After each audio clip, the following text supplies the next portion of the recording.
por aquí.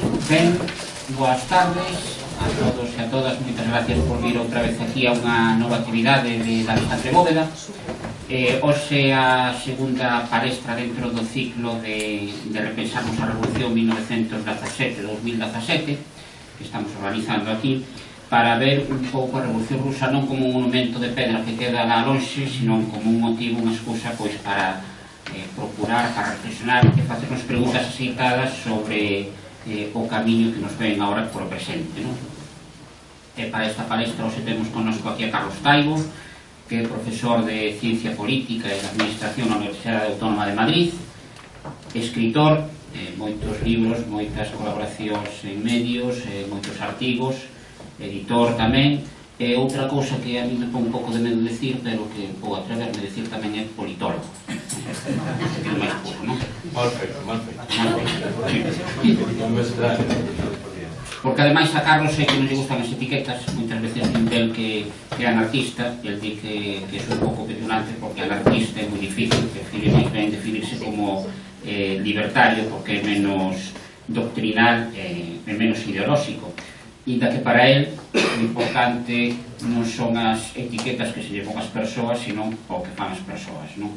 De todos modos, creo que el experimentou que ten un certo glamour isto de decir que son anarquista, porque creo que hai uns meses estivo no Brasil dando unhas conferencias, creo que na conferencia para evitar confusións ou cousas que non veñen a conto se definiu a sí mismo como anarquista a europea, creo. Este tipo como consecuencia que ao final do acto pois chegaron algunhas persoas dicindo que eles tamén eran anarquistas, pero, puntos suspensivos, e despois do pero ese viñan algúns enunciados que non tiñan moito que ver ou nada que ver co término anarquía, non? Como aquel que decía que eu son anarquista pero inteligente, porque desa maneira justificaba que había que aproveitarse. É real, non está inventando. Así aproveitaba el para decir que hai que aproveitarse do Estado e das institucións para participar nelas, por eso é inteligente, non? Pero, bueno, Carlos ven aquí hoxe como experto coñecedor dos movimentos de corte libertario e anarquista, e tamén como coñecedor do mundo ruso e mundo soviético. De feito, é autor de un libro que non é o último, pero que hai pouco que sei, que este que tedes aquí, Anarquismo e Revolución Rusa 1917-1921. Tampouco me estendo moito falando dos libros, porque tamén sei que non se gusta moito presentar libros, se gusta máis falar dos temas que trata aquí e das materias afins, pero que tamén fai un repaso pois de memoria dos anarquistas rusos, dos movimentos que hai un século pois apostaron na Europa Oriental pola autoorganización e pola acción directa. Tamén ten moitas obras e moitos artigos publicados en galego sobre Galicia. Por exemplo, un deles, por poñer un exemplo, Fendas Abertas, 6 ensaios sobre a cuestión nacional. Ten algúns no que el participou como coordinador, como por exemplo Tempos Chegados sobre o futuro político de Galicia, e non me estendo moito máis, non? O que Carlos trae hoxe aquí é unha reflexión sobre a actualidade do pensamento e das ideas libertarias, pois porque estes movimentos, inda que hoxe son máis débiles que no pasado, non cabe dúbida de que a súa pegada e as súas ideas seguen sendo fortes e moito máis nos momentos actuais, no que todo parece que nos leva a un risco de colapso xeral do sistema. Non me estendo máis porque vienes aquí a escutar a Carlos non a mí, o sea que Carlos todo.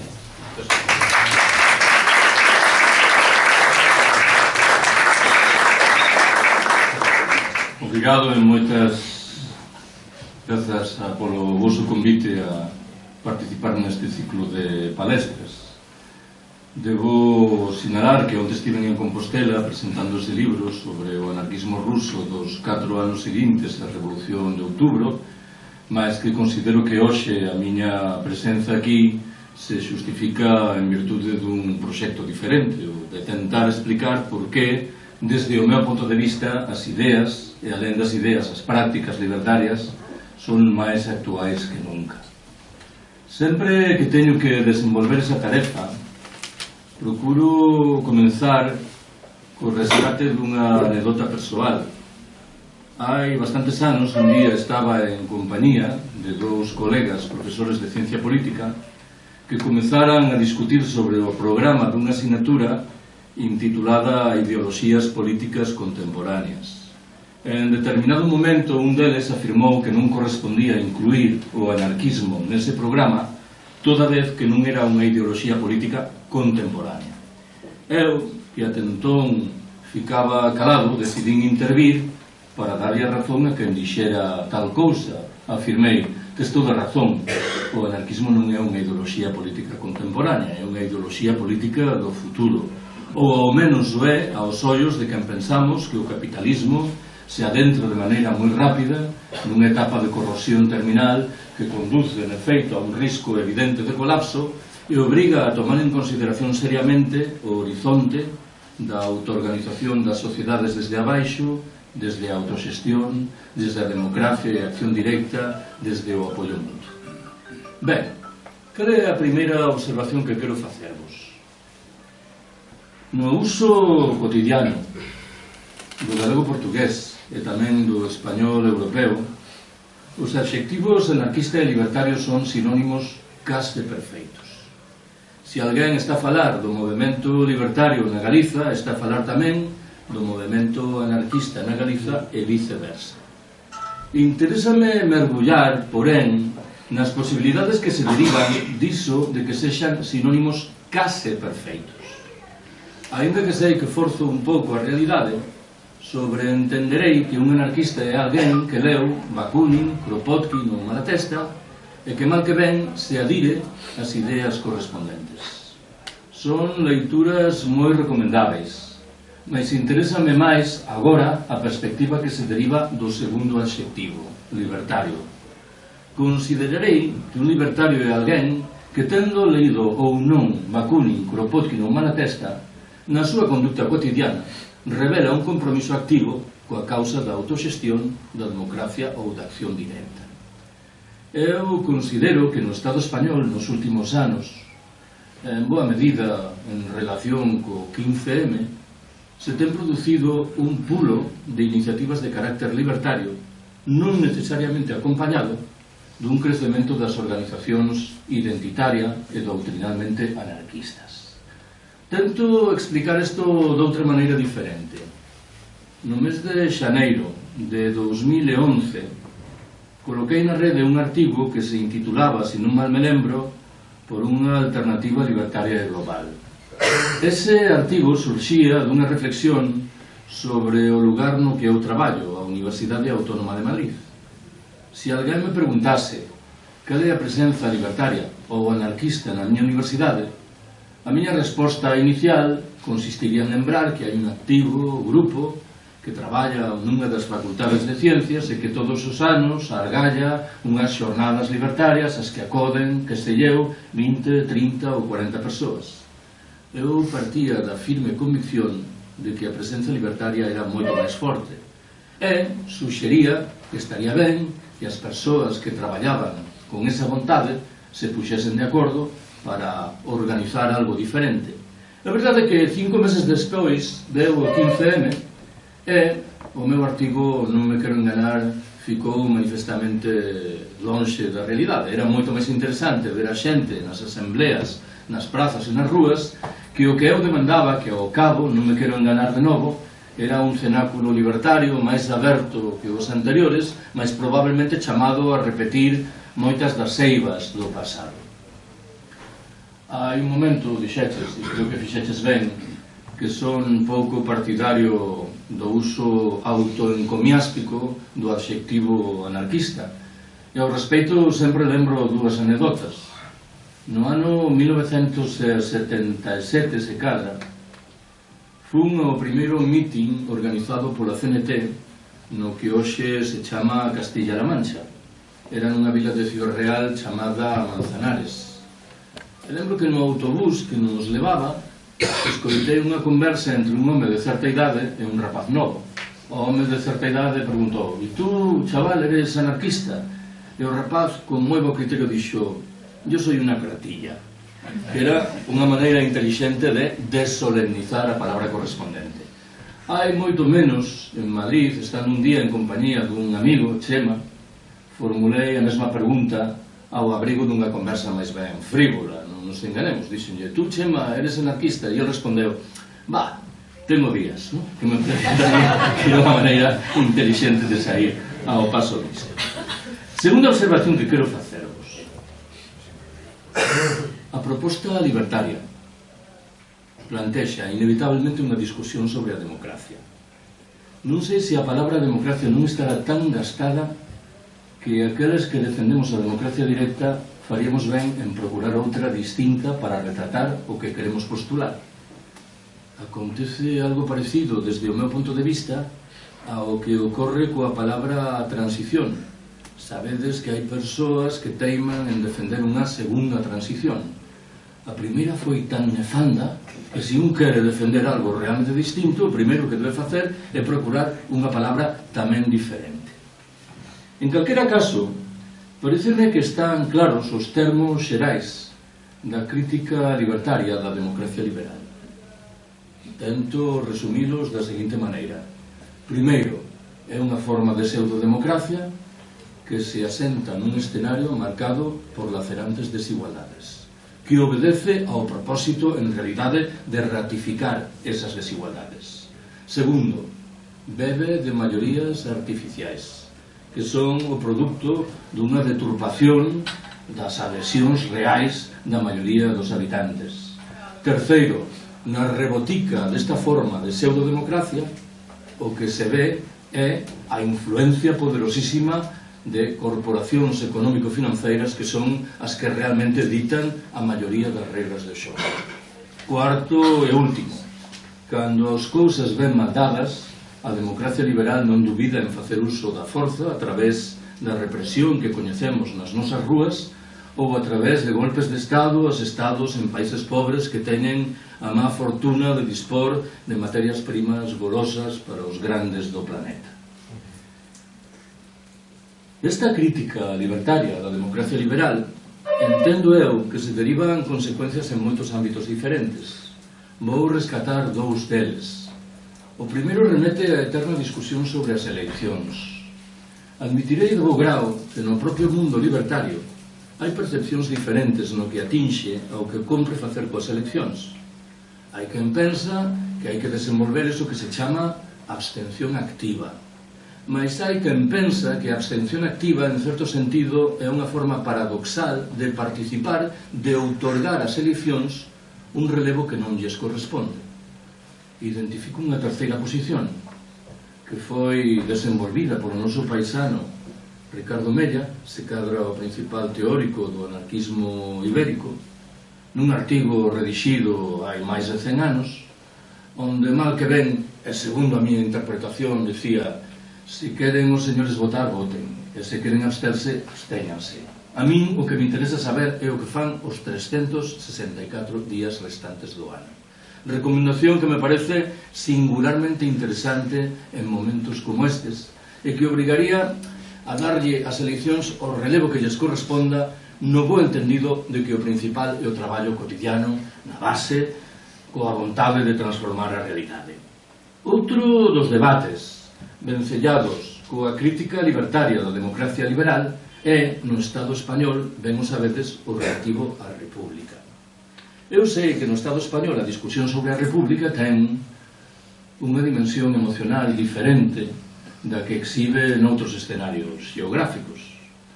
Dimensión que ten que ver coa lembranza do acontecido entre os anos 31 e 36, coa textura de fundo do franquismo. Desde o meu ponto de vista, hai unha única virtude inalienável, vencellável coa República: o feito de que permitiría que nos desfixésemos dunha institución noxenta como é a monarquía. Mas debo confesar que non encontro ningún argumento sólido máis. Portugal, Franza e Italia son repúblicas, e sospeito que o seu panorama político, económico e social non é infelizmente moi diferente do noso. A proposta libertaria no mundo político resúmese en tres conceitos: democracia directa, acción tamén directa e, en fin, autoxestión. De que falamos cando falamos de democracia directa? De formas de democracia non delegativa, que carretan que reteñamos nas nosas mans unha plena capacidade de decisión, e que o fagamos desde a perspectiva dunha vontade de rexeitar liderazgos e personalismos. Permitidme que vos lembre que a maioría, non todas, mas a maioría das correntes de pensamento que surxen da obra de Marx se vencellan con nomes de persoas concretas. Falamos de marxismo, leninismo, trotskismo, stalinismo, luxemburguismo, maoísmo, guevarismo, castrismo. Esta é unha práctica, desde o meu punto de vista, felizmente ignorada no mundo libertario.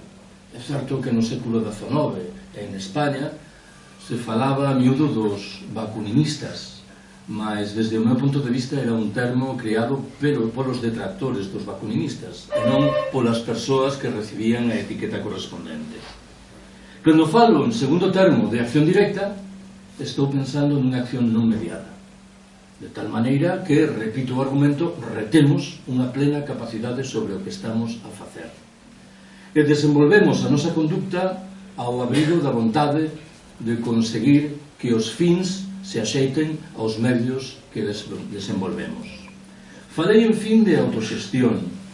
A palabra é de introducción relativamente recente. Parece que se espallou ao barreiro do Maio francés de 1968. Mas cando un lee as resolucións dos sucesivos congresos da CNT anteriores á Guerra Civil, descubre que, aínda que non está a palabra, o conceito está claramente presente. Debo lembrarvos que o escenario xeográfico no que estamos foi escenario dun pulo visível de culturas e de prácticas autoxestionarias. Con moita frecuencia se fala das colectivizacións libertarias no campo aragonés ou na industria catalana durante a Guerra Civil. O adxectivo sospeito que non é moi axeitado. Por que? Porque moitas desas colectivizacións participaron activamente militantes da UGT socialista, algo que me interesa salientar porque revela que a cultura autoxestionaria rompía as propias fronteiras do mundo libertario. Moito me temo que disto nada quedou ou quedou moi pouco. Permitideme que ironice un momento. Estas dous formidáveis maquinarias burocráticas, que son os dous sindicatos maioritarios españois, con centenas de miles de afiliados, con recursos económicos razoablemente importantes, que proxecto autoxestionario foron quen de levar adiante nos últimos 40 anos? Unha modestísima axencia de viaxes. Algo que, desde o meu punto de vista, retrata a deriva non precisamente afortunada da meirande parte do movimento sindical español. Terceira observación que quero facervos. A proposta libertaria ten que ser inexorablemente anticapitalista. Creo que o dixen ben. Non dixen que ten que ser meramente antineoliberal. Non é o mesmo ser antineoliberal que ser anticapitalista. Un pode rexeitar o neoliberalismo por entender que é unha versión extrema e indesexável do capitalismo e aceitar a lógica de fundo deste último. Ou pode, polo contrario, rexeitar ao mesmo tempo o neoliberalismo e o capitalismo, que creo que é a posición dominante no mundo libertario. Sabedes, con certeza, que nese mundo a principal concreción orgánica dunha proposta anticapitalista foi o que chamamos anarcosindicalismo. Sempre que emprego esta terminoloxía, lembro que o anterior ministro do Interior español, Fernández Díaz, chamábase, un día nunha roda de prensa afirmou que fora desactivado un grupo anarquista sorprendentemente bien organizado. Este señor debería ler un manual de teoría política elemental. Os anarquistas non están contra a organización, están contra as formas coercitivas ou coactivas de organización, que é algo moi diferente. Sempre dixen que, desde o meu punto de vista, un sindicato libertario é tanto máis interesante canto máis capaz se mostra de romper as fronteiras propias do mundo sindical, que, desde o meu punto de vista, infelizmente, está en exceso marcado pola lógica do salario e a lógica do emprego. En calquera caso, desde o meu punto de vista, un sindicalista en particular, un traballador en xeral, ten que facerse tres preguntas principais. A primeira é a relativa a como traballamos. Creo que, infelizmente, no discurso das cúpulas dos dous sindicatos maioritarios españois desapareceran termos decisivos para comprender onde estamos, como son a alienación e explotación. A segunda grande pregunta é a relativa a para quen traballamos. Esta era a pregunta principal que se facían, sospeito eu, os sindicalistas da CNT e da UGT antes de 1976, cando o seu obxectivo primario era deixar atrás o capitalismo. Infelizmente, aos ollos da maioría dos sindicalistas de hoxe, o capitalismo é o ar no que temos que movernos inevitablemente. A terceira e última pregunta é relativa a que é o que facemos, que bens producimos, que servizos dispensamos. Non vai a ser que o que facemos agora coloque en situación delicada, por exemplo, os direitos dos integrantes das xeracións vindouras. Cal é a cuarta observación que quero faceros? É evidente, forma parte do coñecemento común, que o mundo libertario rexeita a institución Estado. Neste caso, o que me interesa salientar é que hai dous riscos na perspectiva libertaria. O primeiro asume unha forma dunha obsesión tal con a institución Estado que se perda un tanto de ollada o que está por trás desta. Hai moitas formas de alienación e de explotación que non pasan ou non pasan necesariamente pola institución Estado. De tal maneira que, se esquecemos esas outras formas, estaremos esquecendo elementos fundamentais de artellamento das nosas sociedades. Preocúpame máis, moito máis, porén, o segundo risco, que fala dunha superstición moi espallada, a de que o Estado é unha institución que, en esencia, o que fai é protexernos. Creo que bastaría con lembrar a dimensión represiva, militar, policial, autoritaria, burocrática, propia, inherente da institución Estado para recear desa afirmación. Mas admitiré de bo grao que o debate principal vencellado con esta superstición é o relativo aos chamados estados do benestar. Non sei se algunha vez reflexionáchedes sobre esta curiosa expresión estado do benestar que embelece gratuitamente a realidade correspondente que as máis das veces é bastante miserenta. Os termos da crítica libertaria dos estados do benestar pareceme que son fáciles de identificar. Primeiro, os estados do benestar son formas de organización económica e social propias do capitalismo descoñecidas por completo lonxe deste.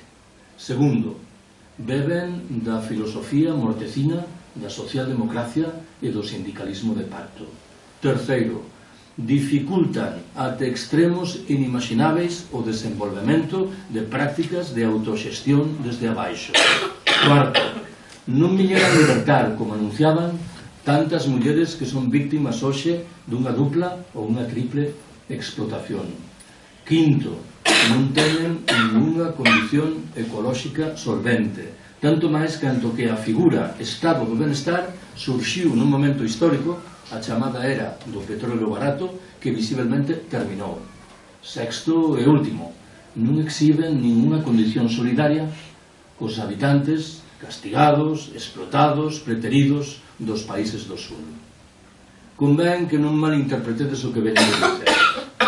Eu non estou dicindo que un velliño debe renunciar a súa pensión ou a atención que lle dispensan na seguranza social.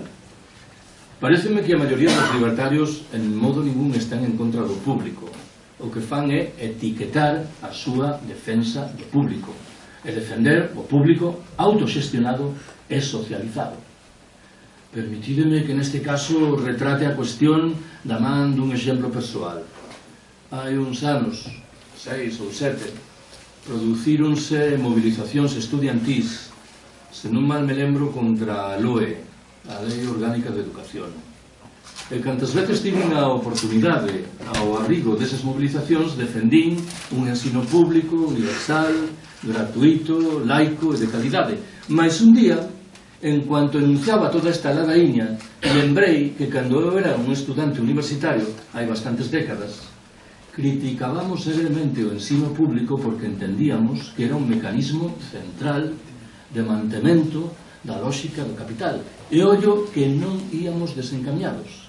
Quen pense que o ensino público nada ten que ver coa entronización da cultura do consumo, da productividade e da competitividade, está a darlle as costas á realidade. Que foi o que aconteceu? Que fomos recuando de tal maneira que en determinado momento, carregados de respetabilísima razón, decidimos cavar unha trincheira e sair en defensa do ensino público. Repito, esa defensa paréceme inexcusável, mas considero que debe merecer adxectivos como ensino público autoxestionado e socializado. Digo dunha maneira máis. Eu traballo nun departamento de ciencia política nunha universidade pública en Madrid. Se alguén me pedise a elaboración dun relatorio que explicase as actividades de cariz social, solidario ou alternativo do meu departamento, eu entregaría un feixe de follas en branco, porque esas actividades simplesmente non existen. O público, infelizmente, per se, non é garantía de nada, ou é garantía de ben poucas cousas. Quinta observación que quero facervos.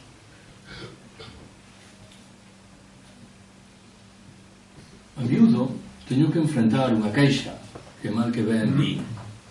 Iso da democracia directa está moi ben, mas infelizmente é un proxecto inaplicável en sociedades complexas como son as nosas. Como tento eu responder a esta queixa? Non estamos a defender apenas a democracia directa. Estamos a postular unha transformación radical da sociedade que obedece nunha das súas fasquías principais a propósito de permitir o desenvolvemento de fórmulas de democracia directa.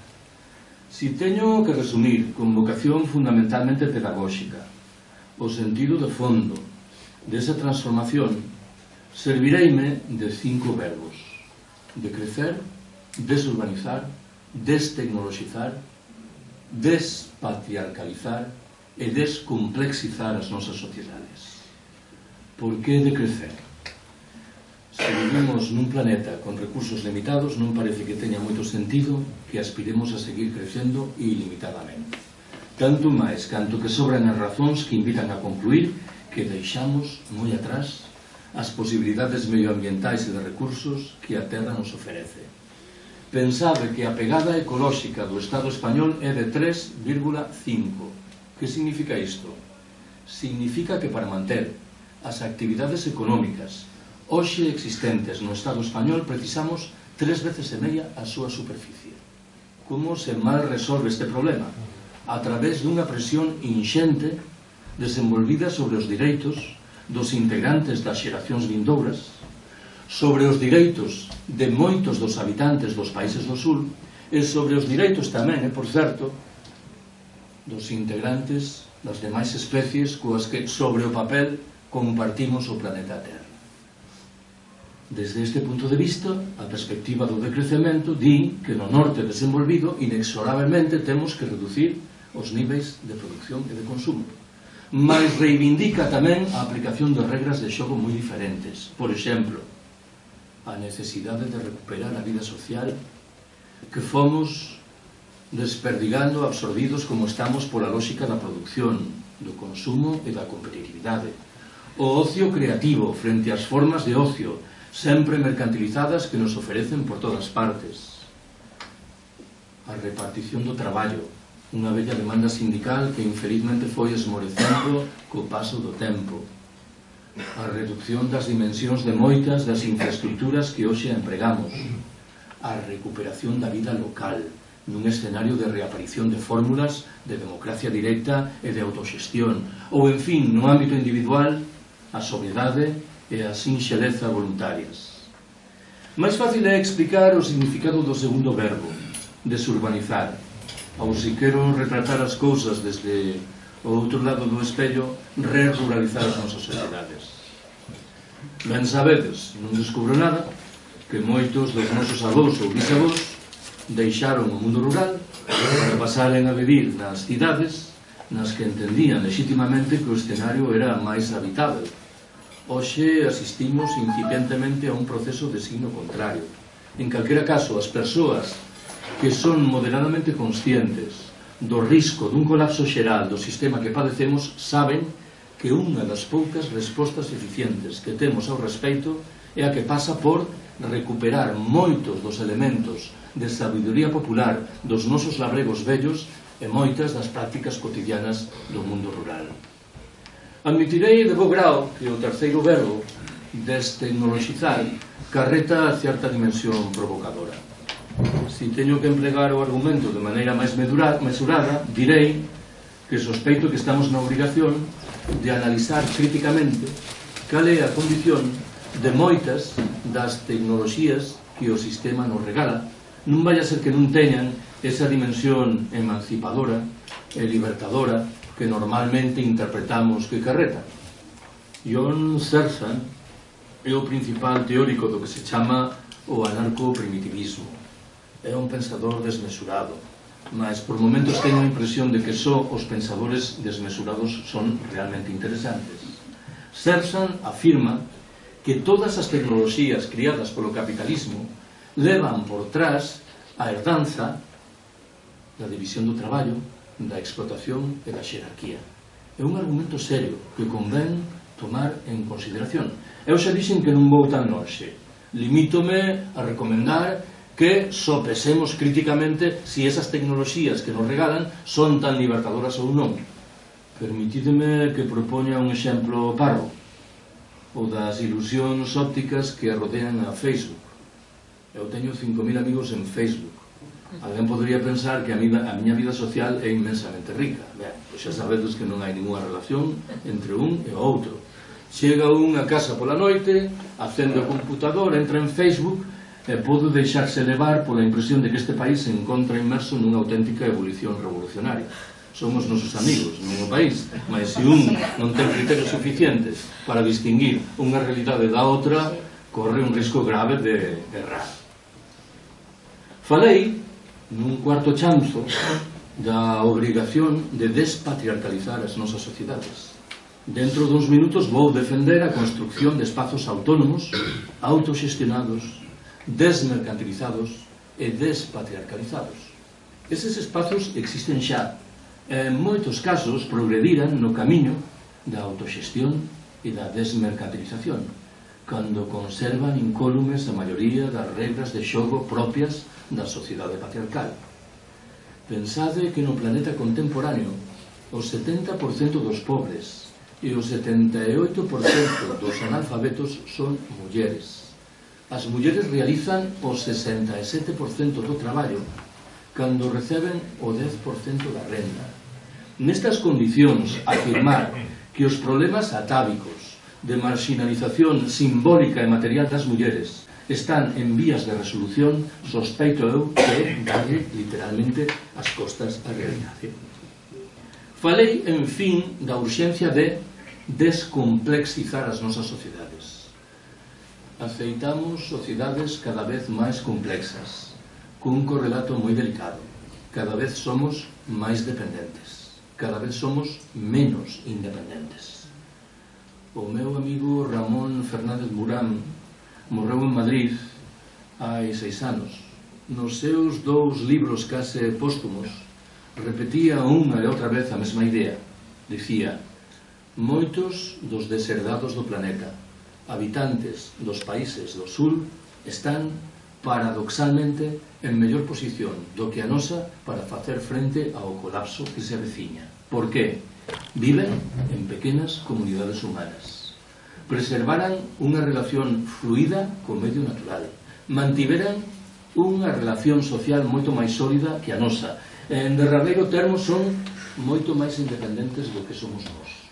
Pensade, e sospeito que non pido ningún exercicio luxuriante de imaginación, que a este país no que estamos deixasen de chegar os suministros de petróleo.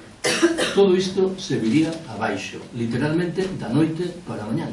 De tal maneira que si queremos recuperar independencia, inexorablemente teremos que aceitar sociedades menos complexas. Sexta observación que quero facervos. Moitas veces contei nos últimos anos que hai un tempo foi publicado na Francia un libro no que o autor, no propio título, salientaba a existencia de semellanzas moi notáveis entre a crise do ano 1929 e a crise da que aínda non saímos. Dou por descontado que este ensaísta francés en modo ningún desexaba transmitirnos unha mensaxe tranquilizadora. Non debedes esquecer que a crise de 1929 estivo na orixe do asentamento dos fascismos na Europa da década seguinte. Estivo na orixe, se así o queredes, da propia Segunda Guerra Mundial. Eu teño, porén, a impresión de que o diagnóstico, a comparación, fica un pouco coxo. Por qué? Estamos afeitos a empregar a palabra crise en singular para identificar a modulación financeira do fenómeno. E a miúdo esquecemos que por trás hai outras crises agora en plural. En que estou pensando? Na mudanza climática, que é unha realidade que xa está aí e que non ten ninguna consecuencia saudável. No esgotamento progresivo de todas as materias primas enerxéticas que empregamos. Nos problemas demográficos que castigan en singular a determinadas rexións do planeta, no mantemento da situación de postración que seguen padecendo tantas mulleres, ou, en fin, e por deixar as cousas aí, na prosecución do expolio da riqueza humana e material dos países do sur. Se cada unha destas crises por separado é suficientemente inquietante, a combinación de todas elas, desde o meu punto de vista, é literalmente explosiva. Cal é o escenario de fondo deste debate? O capitalismo é un sistema que históricamente ten demostrado unha formidável capacidade de adaptación aos retos máis diferentes. A grande pregunta hoxe, desde o meu punto de vista, é relativa a se non estará a perder os mecanismos de freo que no pasado lle permitiran sair adiante. Se levado dun pulo, semella que incontível, encamiñado a acumular espectaculares beneficios nun período de tempo moi breve, non estará a acabar a súa propia tumba, co agravante de que dentro da tumba estamos nós, de tal maneira que desmoronaría sobre as nosas cabezas. Digo dunha maneira máis, un debe criticar agremente o que o capitalismo é por entender que se trata dun sistema injusto, explotador e excluinte. Mas recoñezamos que ao mesmo tempo ten sido un sistema históricamente eficiente. En que sentido? No sentido de que permitiu garantir que a maioría dos empresarios obtivesen os beneficios que desexaban alcanzar. Hoxe, nen sequera isto é evidente. Estes neoliberais, ou moitos deles, que rexeitaran de maneira orgullosa durante 3 décadas todo tipo de intervención dos poderes públicos na economía, que foi o primeiro que fixeron cando as cousas viñeran mal dadas? Empregar o telefone para demandar as axudas preceptivas de ministerios, consellerías ou concellos. Que mellor indicador de perda de eficiencia básica? A propia imprevisión coa que o capitalismo obsequia os termos da crise ecolóxica, creo que aconsella concluir que o sistema se adentra de maneira moi rápida nunha etapa de corrosión terminal. Un dos meus últimos libros intitúlase Colapso. É un intento de mergullar na perspectiva de que o sistema colapse integralmente máis antes que despois. O colapso que imagino nese libro non é para dentro de 100 ou 150 anos. O período crítico, segundo as persoas que saben destas cousas, son os anos que separan o 2020 do 2050. Digámoslo así, a volta da esquina, o que temos prácticamente diante dos ollos. Nos círculos nos que eu me movo, o do colapso provoca dúas respostas diferentes. A primeira é cruamente realista e di: non nos queda máis remedio que agardar a que chegue o momento do colapso. Por qué? Porque será a única fórmula que permitirá que a abrallante maioría dos nosos concidadáns se decatará das súas obligacións. Esta primeira perspectiva é certamente realista, mas é profundamente desacougante, en parte porque é desmobilizadora e en parte porque parece ignorar que o colapso por definición se traducirá nunha multiplicación espectacular dos problemas e nunha reducción paralela da nosa posibilidade de enfrentalos. A segunda resposta ten un carácter voluntarista, na medida en que disfruta de apoios sociais moi limitados. Di que temos que sair con urxencia do capitalismo e que o respecto está agora nas nosas mans é abrir espazos autónomos, autoxestionados, desmercantilizados e despatriarcalizados. Xa dixen antes que eses espazos existen. Estou pensando no que supoñen os grupos de consumo, moitas das ecoaldeas, as cooperativas integrais, as formas de banca ética e social que foran agromando, ou o incipiente movimento de traballadores que en réxime autoxestionario cooperativo se fixeran co control de empresas que estaban a piques de pechar. Eu teño boa relación persoal e moitas disonancias cos nosos economistas socialdemócratas de bandeira, que parecen teimar, por exemplo, no proxecto que subliña que unha urxencia inmediata é construir unha banca pública. Estou obrigado a formular ao respecto unha pregunta insidiosa: canto tempo nos queda? E sospeito que só a frivolidade xeral de sistemas políticos abrallantemente curtopracistas pode explicar que fiquemos alleos a estes grandes debates de fondo. Eses espazos autónomos que veño de defender, desde o meu punto de vista, só teñen sentido pleno si se federan entre sí e se acrecentan a súa dimensión de confrontación co capital e co Estado. No bo entendido de que, de novo, hai diverxencias no que atinxe a para que van servir. Hai quen responde para evitar o colapso e hai quen, probablemente máis realista, di para educarnos para o momento posterior ao colapso. Séptima e última das miñas observacións na forma de 3 conclusións. Cal é a primeira delas? É unha materia na que traballo agora. Eu creo que, no fundo, un ten direito a afirmar que hai 2 grandes modalidades de anarquismo. Se cadra o substantivo non é o máis axeitado, mas creo que serve para explicar. A primeira modalidade fala dunha doutrina que apareceu a finais do século XVIII ou principios do XIX na Europa Occidental, que ten os seus mestres pensadores, Proudhon, Bakunin, Kropotkin, Malatesta, infelizmente todos homes, e que se materializa en varios conceitos base como autoxestión, democracia directa, apoio mutuo. Hai, porén, unha segunda interpretación do que é anarquismo que relaciona máis co adxectivo libertario que empecé ao principio e que salienta que o anarquismo sería unha forma de pensamento e de acción que acompaña ao ser humano desde que este último ten unha condición social.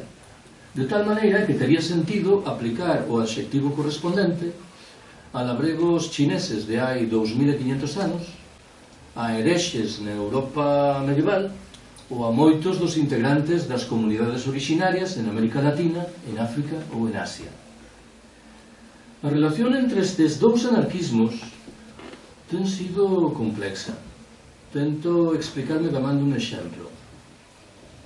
Coloquemos a ollada no Brasil, no Uruguai, na Argentina, en Chile. Que presenza ten o proxecto anarquista neses países? A primeira leitura e a máis rápida dirá que no primeiro terzo do século XX chegaron inmigrantes procedentes fundamentalmente da Europa mediterránea, da Península Ibérica, de Italia, da Franza, tamén da Europa Central, que levaron as ideas anarquistas na súa versión doutrinal, Bakunin e Kropotkin, e argallaron organizacións libertarias, grupos anarcosindicalistas. Ao mesmo tempo, porén, perto destes grupos había comunidades humanas que en moitos casos desenvolvían na súa práctica cotidiana de maneira espontánea, vivencial, un proxecto libertario e que normalmente non foron obxecto de atención ninguna do lado dos anarquistas doutrinarios. O que veño de dicer non é literalmente certo. Claro que os anarquistas doutrinarios se interesaron por contestar a lógica colonial dos imperios tradicionais e tentaron defender os dereitos dos integrantes desas comunidades humanas, primixenias, orixinarias. Mais, parece que na maioría dos casos non se decataron do que podían significar en termos de desenvolvemento obxectivo dun proxecto libertario. Eu teño a impresión de que ao menos 2 fenómenos que abrumaron nas últimas décadas carretan certa reapertura deste debate. Refírome dunha banda ao movimento pacifista zapatista en Chiapas, en México, e ao que está a acontecer desde hai uns anos en Rojava, no norte da Siria, entre as comunidades fundamentalmente kurdas, que sospeito que reflecten certa vontade de comunicar os dous anarquismos que antes mencionei.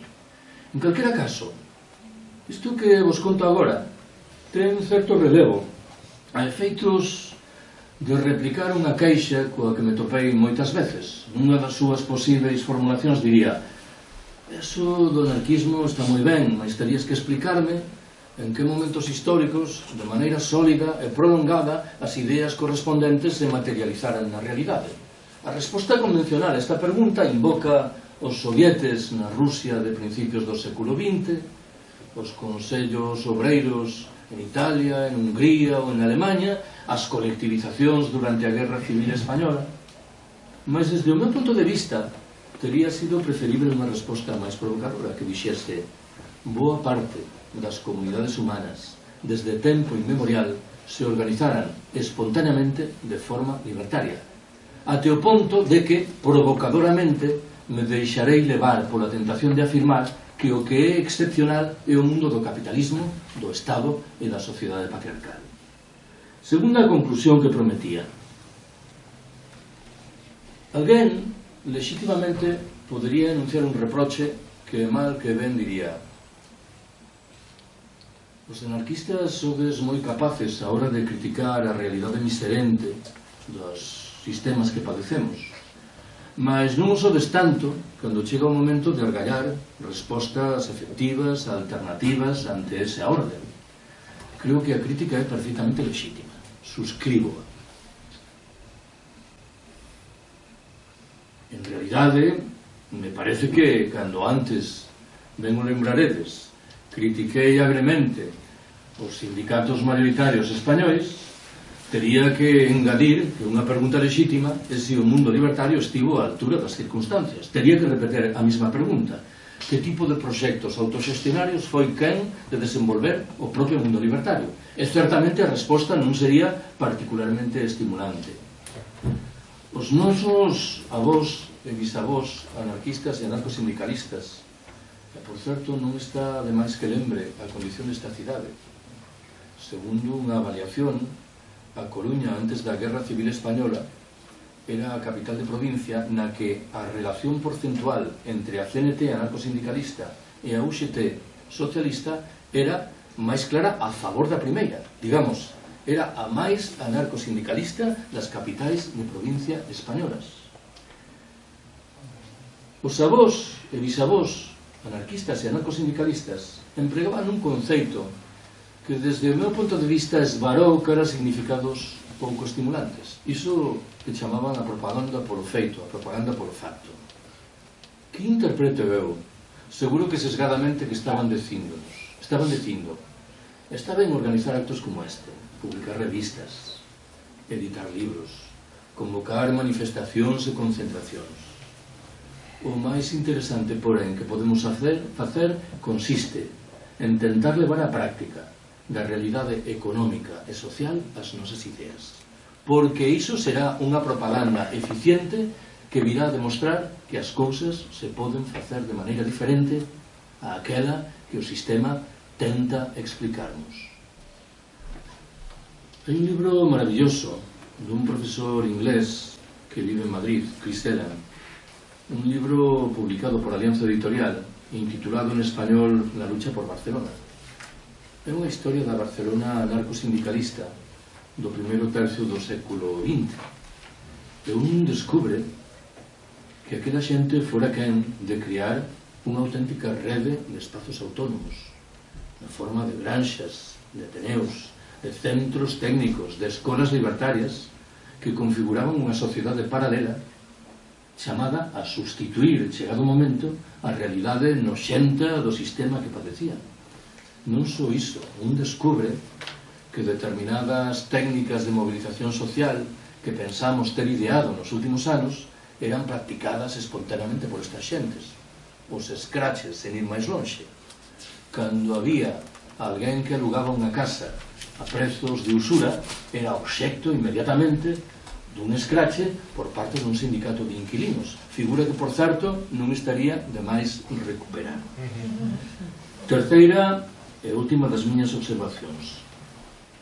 Debo confesarvos que desde hai un tempo estou nunha loita sin cuartel contra os discursos realistas. Cando escoito que alguén di é que iso que preconizas non é realista, dispáranse todas as alarmas.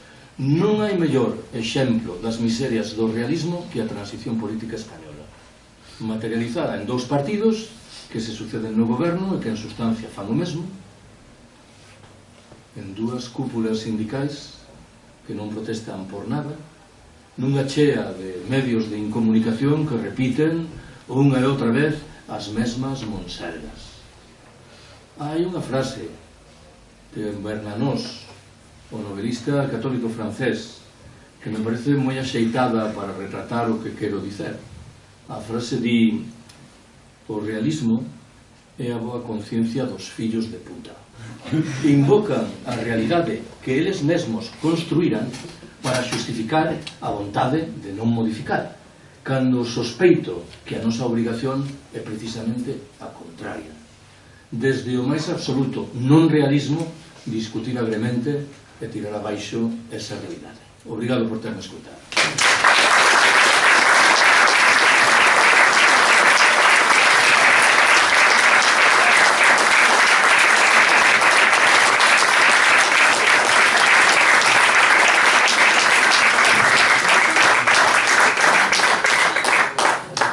Ben, quedanos só un tempo ahora por si queredes hacer alguna pregunta, alguna...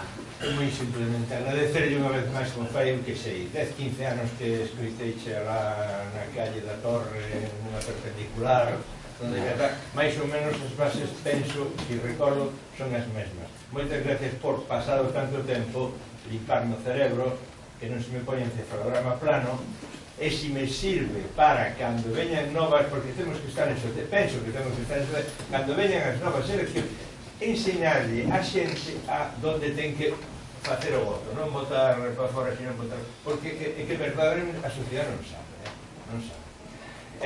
Finalmente, dentro de arrimada iso, dentro de todo o que se falou de economía, terminou estropeando, escareando o sistema a globalización, supoño. Aí a ver un poquinho de separar historias, porque estou un pouco dada.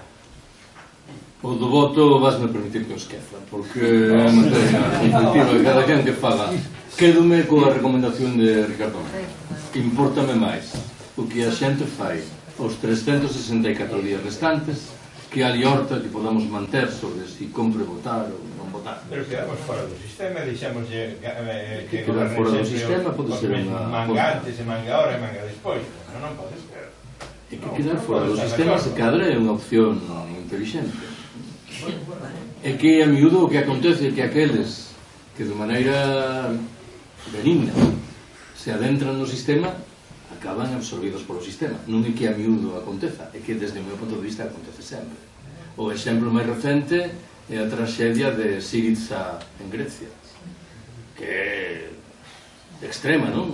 Unha forza política que é capaz de convocar un referendo, de conseguir o apoio das 2/3 partes da población e que unha semana despois aceita un programa de rescate tan noxento como os anteriores.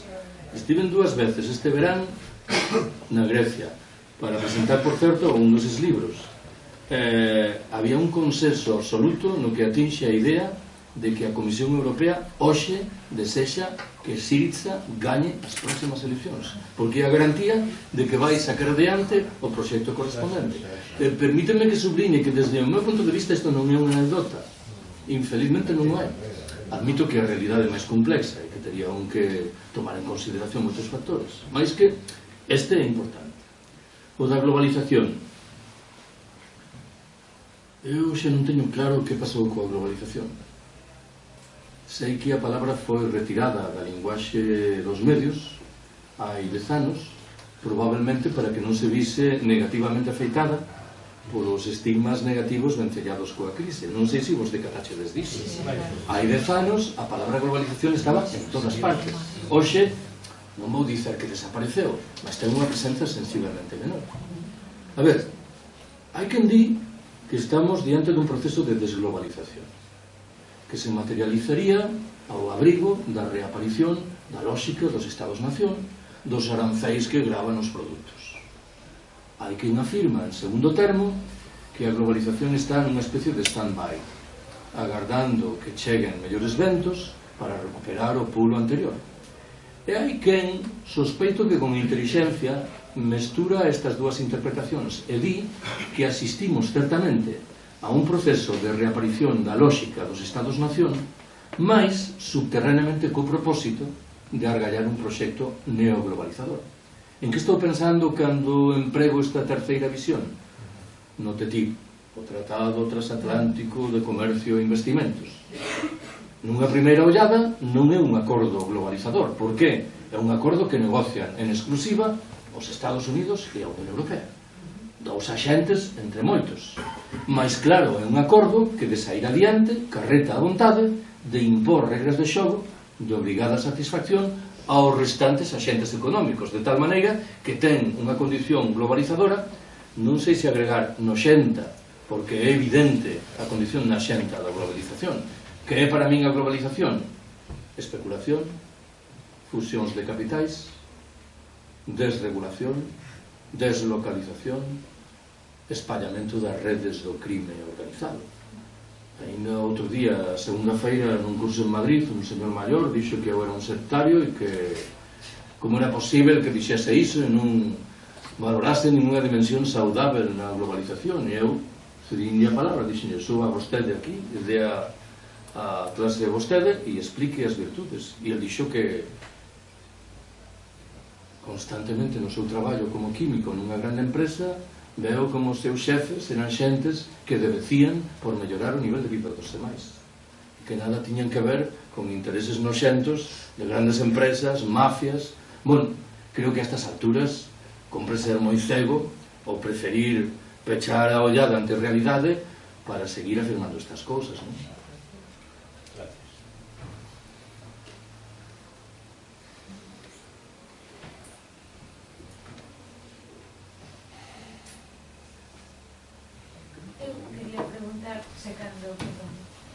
Se cando mencionabas os papeis dos sindicatos, que falabas solamente das comisións, se deis esa parte o papel da CIGA, que agora mesmo penso que ten máis afiliados que comisións, casi seguro, e non sei se é porque consideras que aporta cousas distintas ou non sei se foi voluntario ou non. Claro. Foi moderadamente voluntario. Supoño que é unha discusión aberta, non?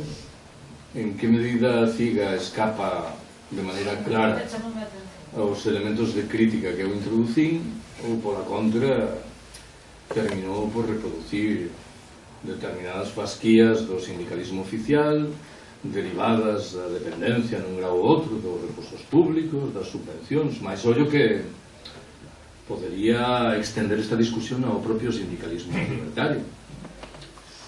Eu dixen que sospeitaba que o sindicalismo, en termos xerais, non distingo agora unhas ou outras modulacións, reflecte unha obsesión excesiva polo salario e polo emprego. De tal maneira que, por exemplo, agrego agora a dimensión ecolóxica do seu traballo é infelizmente débil, porque escapa a consideración literal do salario e do emprego. Mas isto intúo que acontece no propio sindicalismo libertario.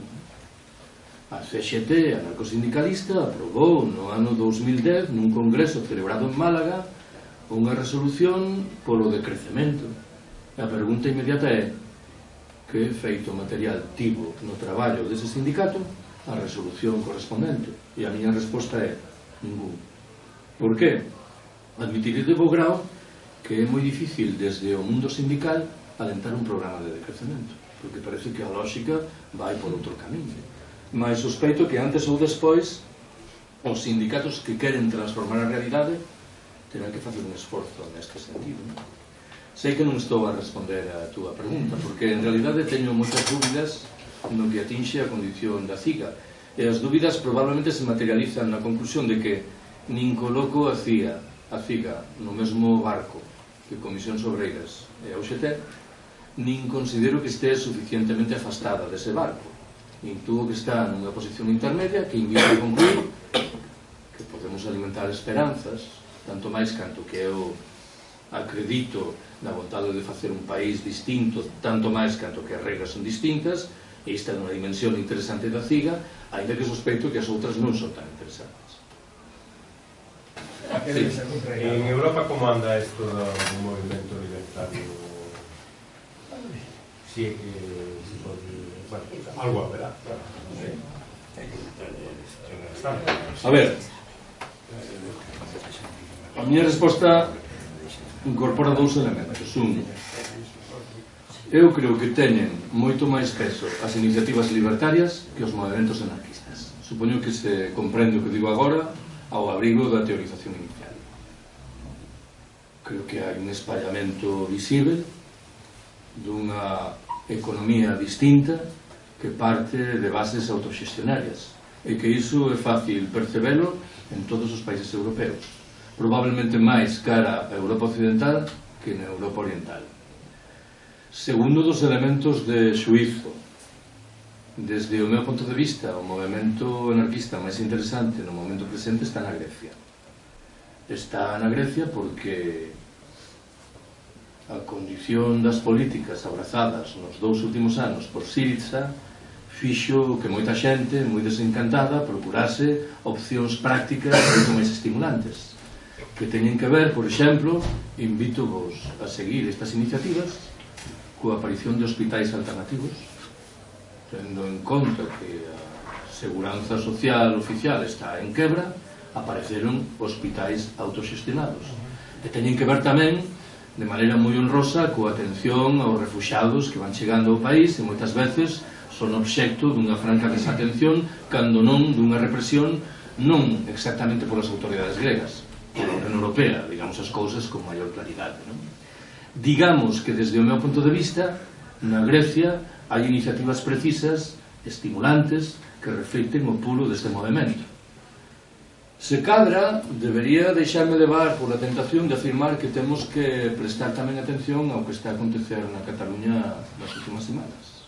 Por qué? Porque creo que un dos efectos paradoxais da política represiva do goberno español foi reducir, non descobre nada, as potestades ao alcance da Generalitat e das institucións catalanas, de tal maneira que o proceso que exhibía certa dimensión institucional comenzou a popularizarse e a descer a parte baixa da sociedade a través, por exemplo, dos comités de defensa do referendo ou a través do sindicalismo inicialmente libertario que foi quen convocou a folga, a greve do día 3, de tal maneira que hai aí unha evolución interesante de iniciativas que é verdade, para dicelo todo, que provocan no propio mundo libertario lortas importantes, non? Por dicilo de outra maneira. Creo que a maior parte do movimento libertario catalán, que sabedes que é potente, non é precisamente marginal, está inserido na lógica do proceso. Ben é certo que desde posicións moi críticas, porén o resto do movimento libertario no conxunto do Estado exhibe diferencias en relación con isto. Algúnas delas, sospeito eu, vencelladas coa influencia que o nacionalismo español paradoxalmente desenvolve sobre o propio movimento libertario.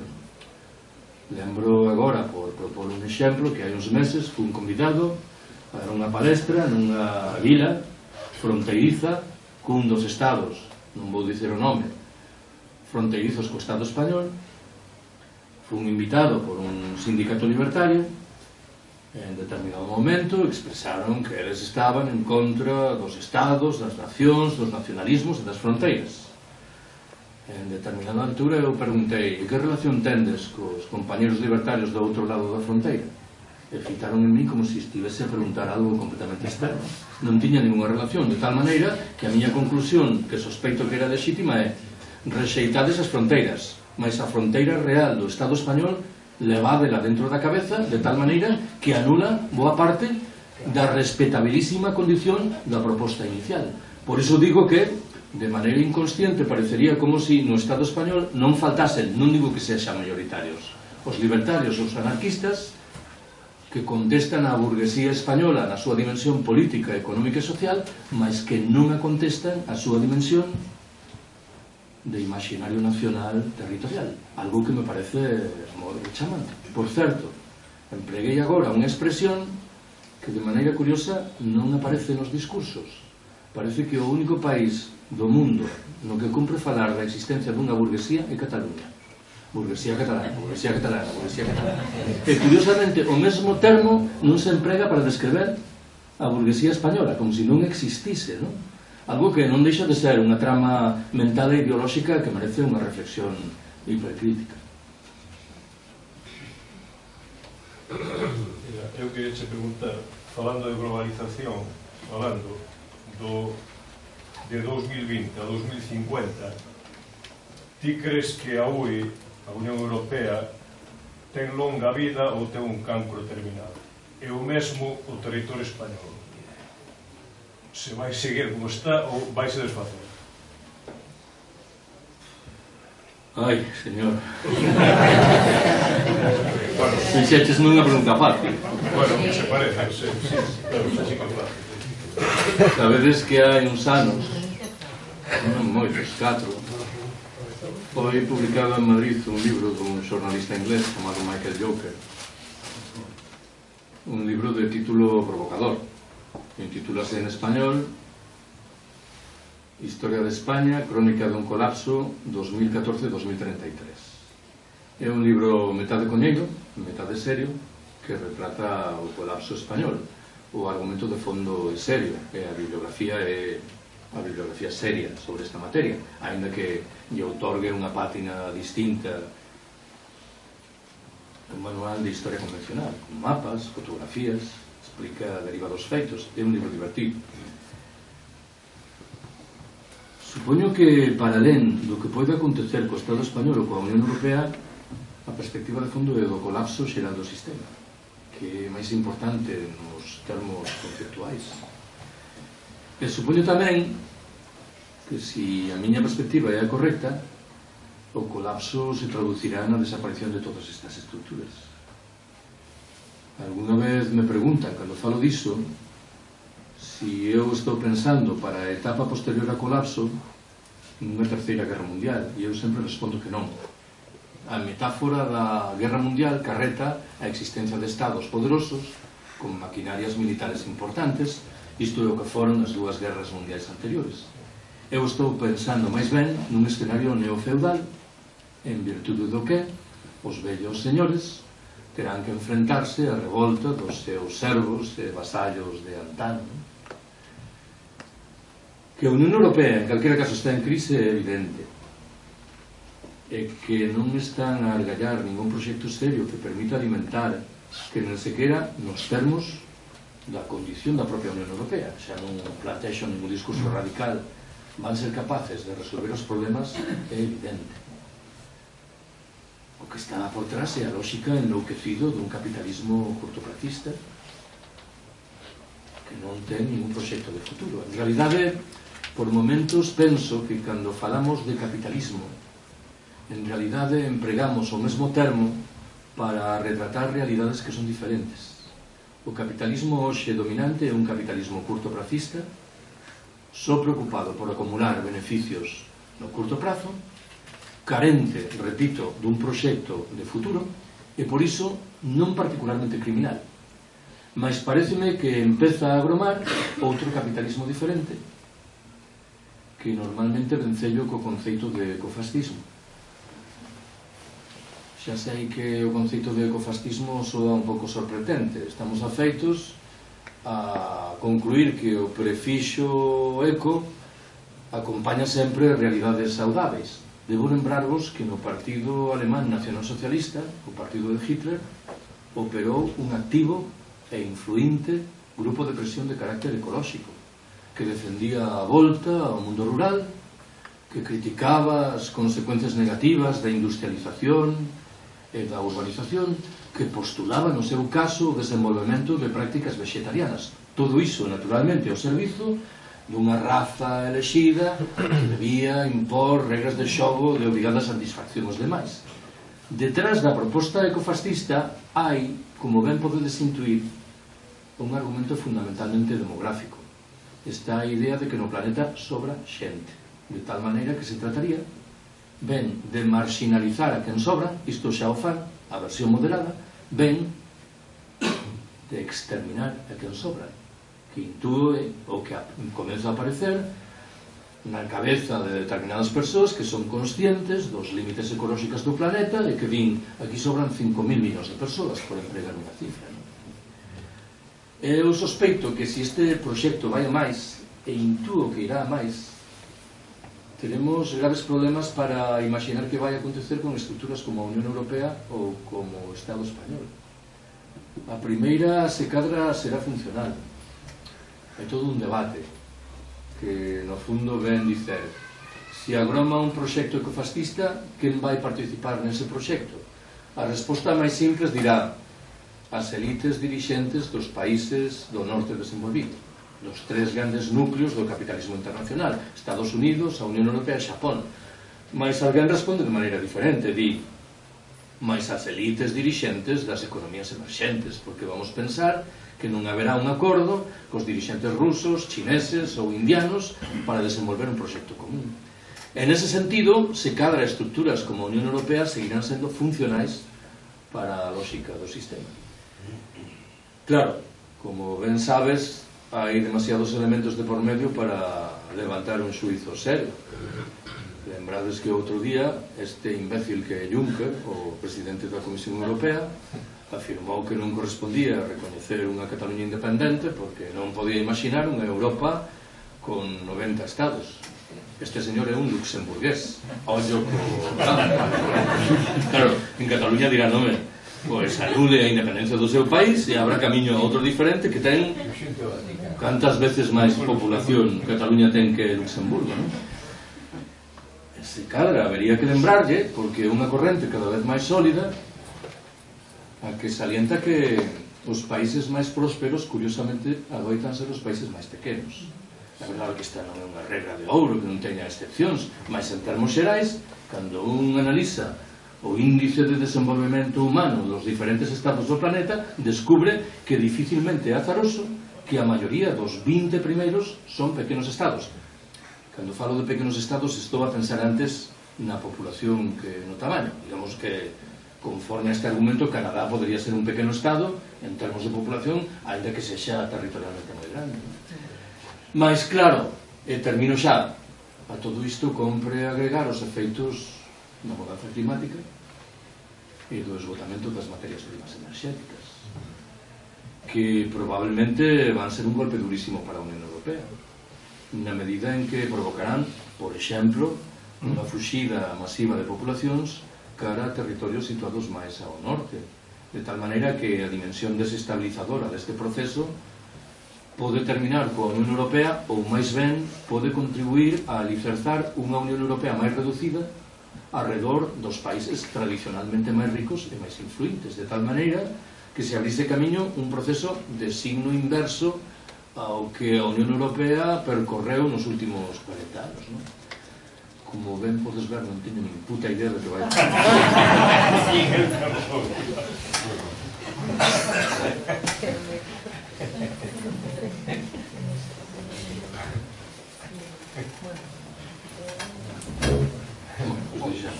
Non hai máis. Lembrade, nada, por xa nos metemos na actividade de final de ano, unha xa de cousas. A seguinte palestra dentro deste ciclo vai ser o xoves da semana que ven, que é o Xeodor Gandieguez, historiador e profesor da Universidade da Coruña, que nos vai falar da Galiza nos tempos da Revolución Rusa. Pero xa pasado mañán, aquí mesmo, tamén ás 8, teremos un encontro coa autora portuguesa Fausta Cardoso Pereira, que vende gañar ahora o segundo premio Antón Risco de literatura fantástica coa súa obra Dormir con Lisboa.